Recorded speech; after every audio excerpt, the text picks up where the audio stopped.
Once upon a time in New Mexico, only parents who could afford to pay for childcare got it, and many children had no formal early education. In 1978, Marg Ellison and a group of advocates worked with the New Mexico legislature to put $150,000 into subsidizing childcare. In 1997, after President Bill Clinton reformed the welfare system, funding for childcare explodes, and parents making twice the poverty rate in New Mexico qualify for CYFD childcare contracts. In 2001, Governor Gary Johnson cuts childcare eligibility back down to the poverty rate for working parents.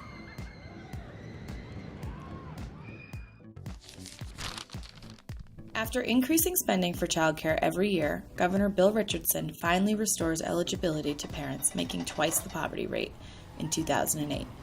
But in 2009, he cuts it back down to the poverty rate.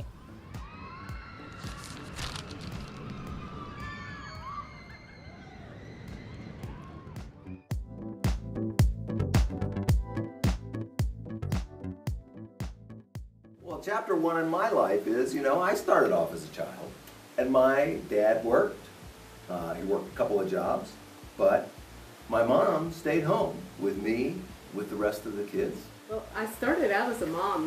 I had little kids. I had a daughter that was about 3 and a half, and I started a parent cooperative preschool out here in Corrales. Low-income moms have been working their whole lives.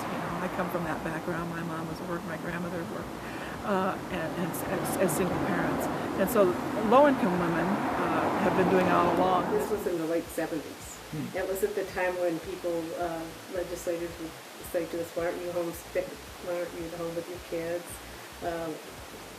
Women should be staying home and taking care of the kids. Why are you asking us to fund daycare? It was at a time when times got tougher. And when I was about 13, my mom went back to work full time. Now, it's much tougher for families. Under welfare reform, TANF clients were prioritized. They still are.